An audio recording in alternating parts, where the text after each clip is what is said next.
Hello all, today's class is going to be about, I'll be giving some examples of transactions where we'll be analyzing them on the basis of double entry system. So before I go there, I would like to introduce to you all about what is a journal. Children, you know about the accounting cycle. The first step is the journal. Journal is actually a book in which we write all the accounting transactions which are related to that business organization. This journal, this book of journal, it is also called as book of original entry or book of primary entry. Means whatever has happened in the organization originally, we record each and everything on that day, including the date and time it is mentioned. Okay, so and we write everything in a chronological order, the way it has happened on that day in the company, so that we can maintain a record of the happenings in our organization. This book of journal is prepared, and this process, when we are recording these accounting activities or the transactions in this book, that is called as journalizing, and the entries which we are making in this book, that is called as journal entry. Okay, so I'll just show you how the format of a journal entry looks like. This is how it looks like, dear students. On top you will be writing journal entries, or you'll write clearly journal entries in the books of so and so, name of the company, organization you'll give. That when actually we'll start solving the sum from your journal entries chapter, we'll do that. But right now, today's my intention is to tell you few transactions, how they are, put up to the rules and rules of double entry system. So this is how the format you'll draw, dear students. You'll have to prepare various columns, rows. Date you'll put, particulars you'll write. This is ledger folio, LF. Okay, ledger folio means in our accounting cycle, first we write journal entry. After that we prepare the accounts, and that account is called as ledger. Okay, so same entry what we are going to write here, we are going to post in account. So in which page of our ledger folio it is there, that page number will be written here. Right now don't worry about that, I'll explain it again to you. And we'll write two amount columns. One will be debit, the other one will be credit column. Okay, so this is how the format for writing journal entries will be. Once I start writing here, it will be more clear to you. Let us come to the transactions. In your textbook, you have on page number 19. First and foremost transaction we have is amount introduced in the business. Okay, the amount which is put up into the business, the amount which is in the business for its running, we have an amount of 50,000. Okay, so the two aspects which we are going to see here is, like I have told you before itself, the amount, the introduced amount, the investment, that is called as capital. So one is we are speaking about this introduction, that is capital, and the other account is cash. Okay, cash is a real account and capital is a personal account. Why capital is a personal account? Who is giving this amount, investment? The owner, the proprietor. Okay, that is why capital comes under personal account. You will have to remember this, dear students. Okay, and what personal account says? Debit the receiver and credit the giver.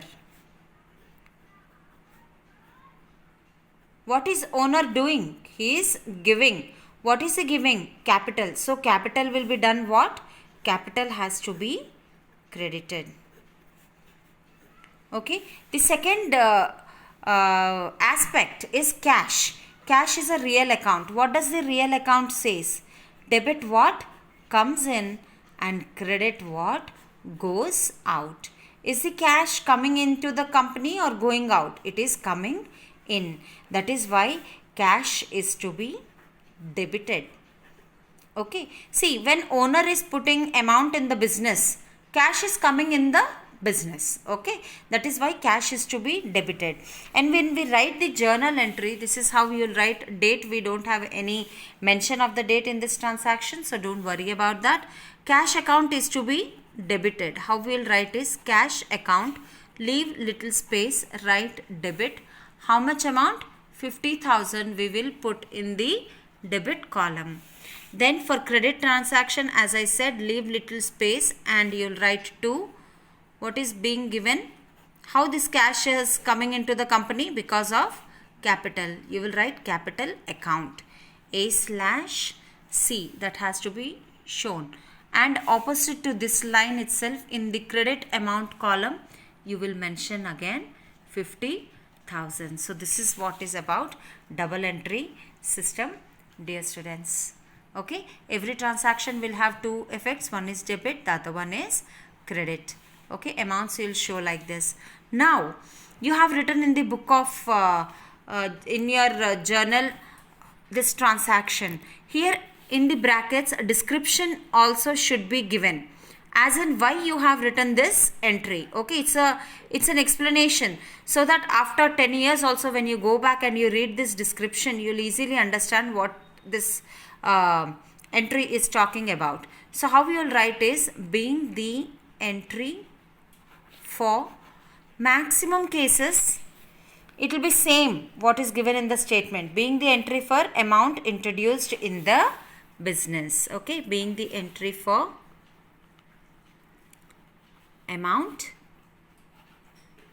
introduced in the business, and you'll close the bracket. Okay, you have written the entry and this description. Whenever I read this, okay, that is why this entry has been posted. That is easily understood. Okay, let us say this is our first transaction. The second transaction is let us say, I'll go by, okay, let us go with the second one only.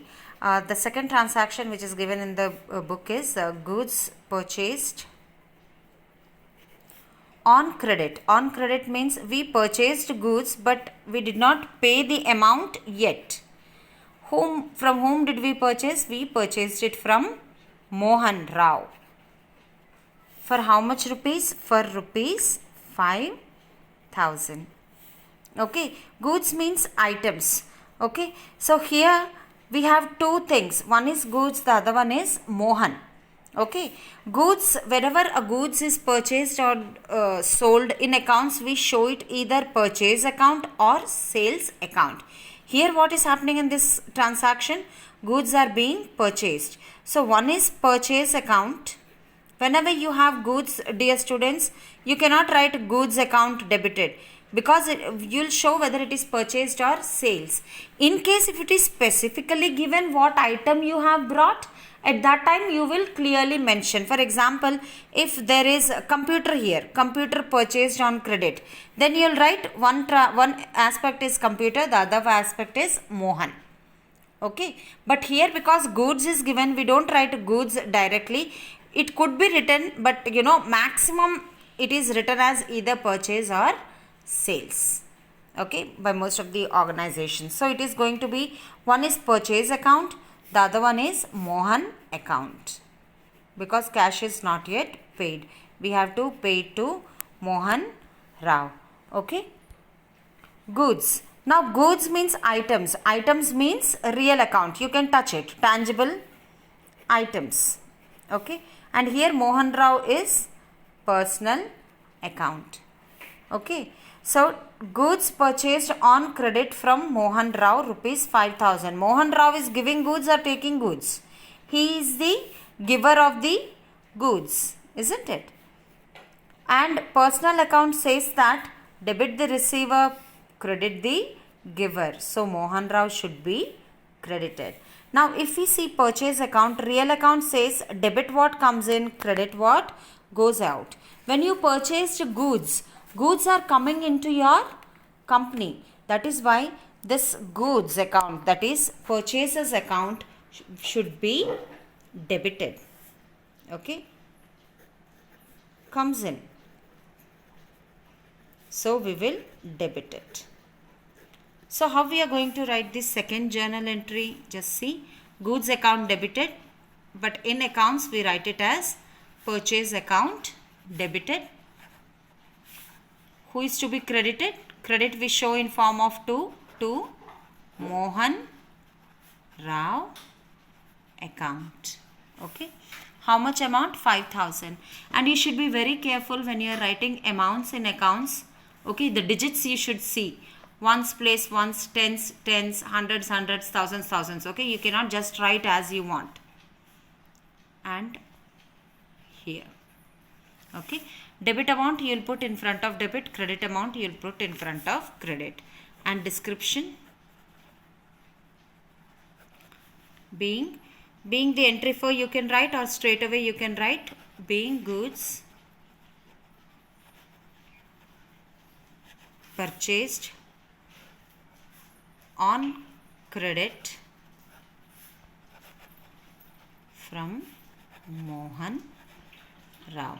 Okay, I have copied the statement as it is. Only thing I just wrote being means I wrote this entry because goods are purchased on credit from Mohan Rao. Or else I can also write being goods purchased from Mohan Rao. It means it is a credit transaction. Okay. If I write being goods purchased and I close this bracket, it means it is cash purchase.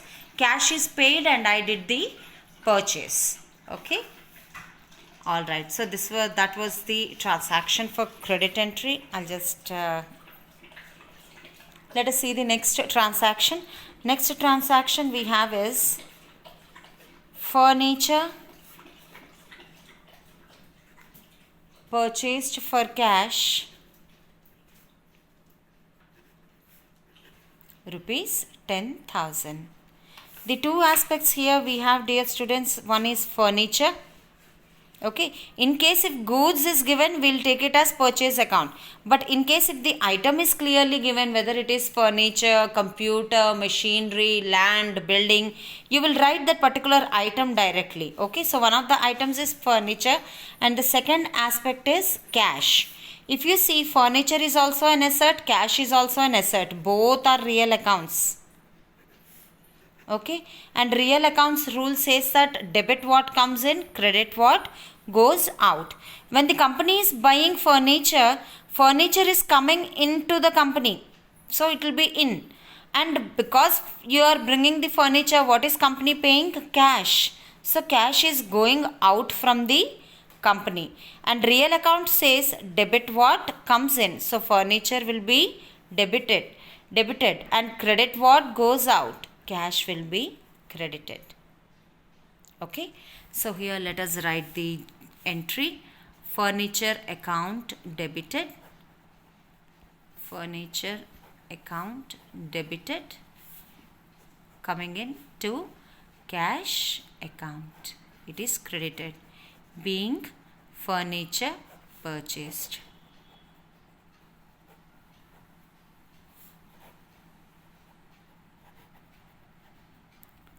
For how much we purchased? 10,000.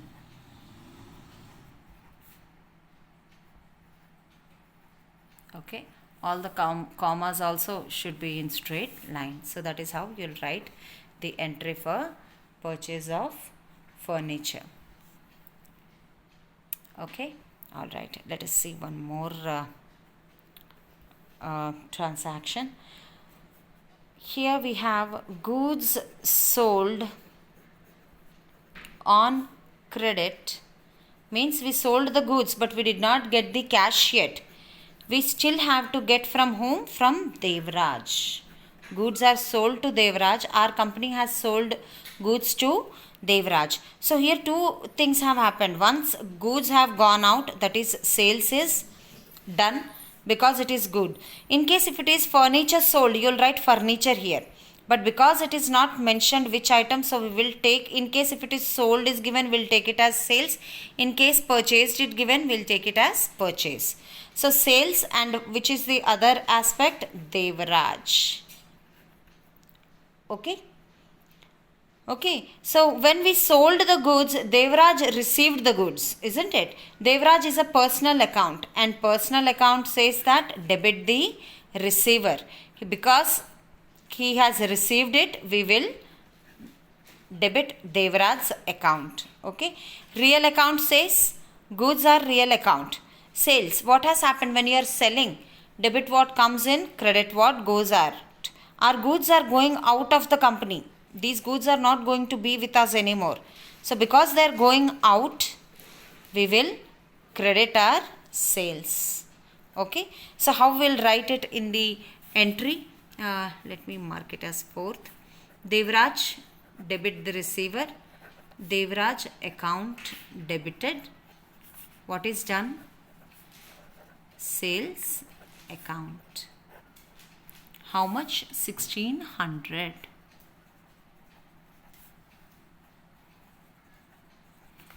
Okay. Being goods sold to Devraj. Why I am writing the above entry? Because the goods are sold to Devraj. Okay. So that is how you'll write the entries, dear students. It's not easy, it will take little time, but one important thing which I want to tell you all is accounts is all about practice. You'll have to practice, dear students, and also try to be one step ahead to me, because these all transactions are there in your textbook. Just go through them, put your doubts aside. When I'm explaining, it will be clear to you.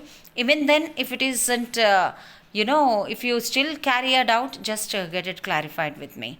Thank you for listening to today's class.